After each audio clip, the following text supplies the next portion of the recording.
ମୁଁ ଶ୍ରୀଯୁକ୍ତ ପଦ୍ମଲୋଚନ ନାୟକ ଅଧ୍ୟାପକ ଓଡ଼ିଆ ବିଭାଗ ଗୋପପ୍ରାଣ ମହାବିଦ୍ୟାଳୟ ଖିରକୁଣା।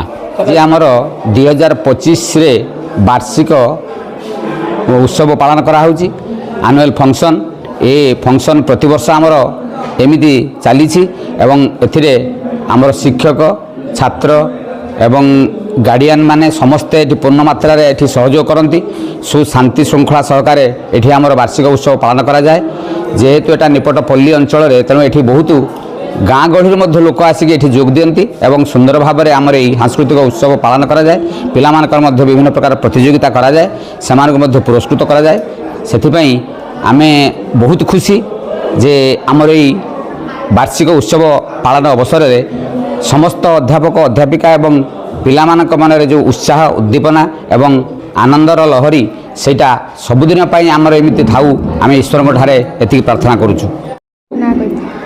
यही वर्ष आमर वार्षिक उत्सव चलছে कॉलेज रे आमर जहाते एटा लास्ट वर्ष आमे तो एंजॉय करि परबनी एथरे के आमे धूम एंजॉय करिके जिबा ପାଇଁ चाहूछु। आम तळे जो जूनियर माने अछंती से माने बहुत एंजॉय करचंती। आमे चाहूछु कि आमे जते बेले एई वर्षरा बाहर के जिबो फुल एंजॉय करिके जाओ। आमको ए 2 वर्ष भीतर एते खुशी मिली जे एई कॉलेज रे आमे कहिबा आमे पात्र कहिबा ପାଇଁ के शब्द भी नाही, स्पीचलेस।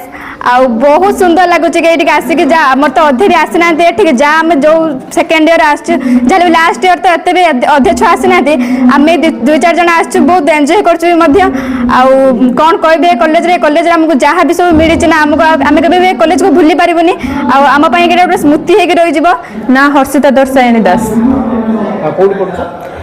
गोपप्राण महाविद्यालय खिरकुणा कॉलेज द्वितीय वर्षर छात्री। आमर वार्षिक उत्सव होछि जहाँकि माने छोट पिला माने आमरी क्लास रो पिला माने सांस्कृतिक कार्यक्रम नहीं बहुत खेलर भाग नहीं खेलर जति भी फर्स्ट सेकेंड थर्ड होती से प्राइज भी मिलिबो।